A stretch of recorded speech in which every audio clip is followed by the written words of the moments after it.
Սա մեր ընդունած խարտիայի կարևորագույն մասը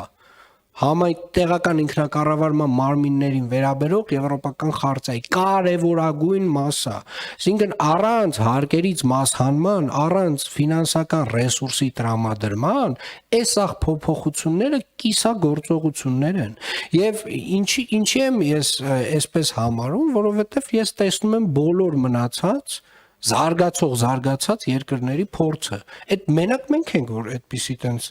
տարօրինակ հեծանիվ ենք հորինել եւ շարունակում ենք այդ տարօրինակ տենց կեսականի հեծանիվով շարժվել։ Դա անմտություն է ուղղակի։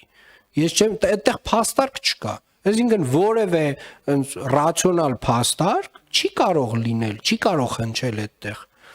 Ես որևէ մեկի հետ մեծ հաճույքով այս դեբատը թեկուզ ուղիղ եթերում մեծ հաճույքով կանցկացնեմ, որովհետև տեսեք, նորից ասեմ, Երևանի քաղաքապետարանը, այն որ ասում են, հա, Երևանի քաղաքապետարանը միշտ շատ ֆինանսավորում ենք տվել, իսկ մնացած համայնքներին քիչ։ Ժողովուրդ ջան, Երևանի բացի նրանից, որ մնացած համայնքներին գրեթե չենք տվել, Երևանի քաղաքապետարանին էլ ենք խայտառակ քիչ տվել ֆինանսավորում։ Խայտառակ, այսինքն բոլորին ենք քիչ տվել։ Բոլորին։ Սա մեր բյուջեի գերկենտրոնացվածության խնդիրն է, որը որ ու գիտեք, երբ որ ես փոխվարչապետ էի նաև պարոն Թունյան, ես մի հետաքրքիր տենց փաստաթուղթ էր մեր գրասենյակը գեներացրել, կոչվում էր Հանրային կառավարման բարեփոխումների ռազմավարություն։ Ենթադրում եմ ինչ-որ մի խորը դարակում, շատ խորը եւ մութ դարակում պինդ փագածա, որ հանկարծ չբացենք, չտենանք, ինչա գրած այնտեղ։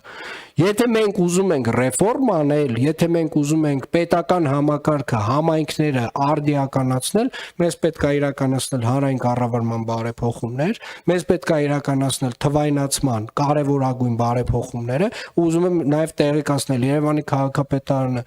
ամբողջապես ներդրել է GIS համակարգ, Երևանի քաղաքապետարանը մինչև տարվա վերջին 150 ծառայությունները on-line ձևով է մատուցելու եւ լինելու են ծառայություններ, որ միմիայն on-line է մատուցելու եւ ամենակարևոր երրորդ խնդիրը